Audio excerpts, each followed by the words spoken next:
Ilmekkaita metässä kulkijoita on. Mm.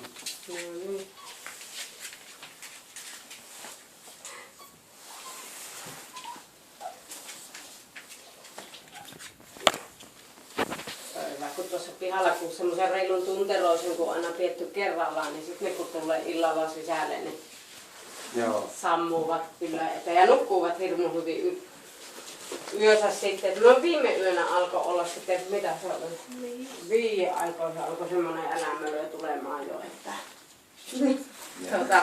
tarvitsisi joko lisää ruokaa tai ulos päästä, että ilmoittavat sen kyllä. Ja hyvin on kyllä tottuneet siihen, että isommat tarpeet tuonne on, kun nuo on viety useamman kerran päivässä, niin pihalle tekevät sen, että ei tarvitse etsiä sanomalehteä kyllä enää. Että Joo.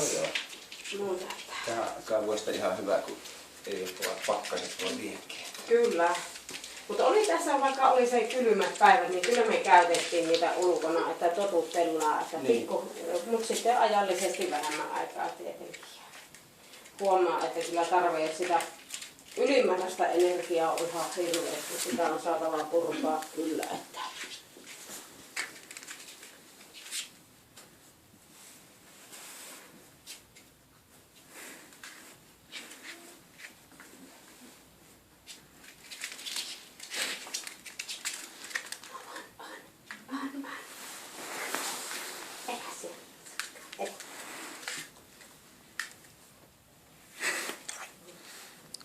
onko teillä aikaisemmin ollut sitten uloskoira vai?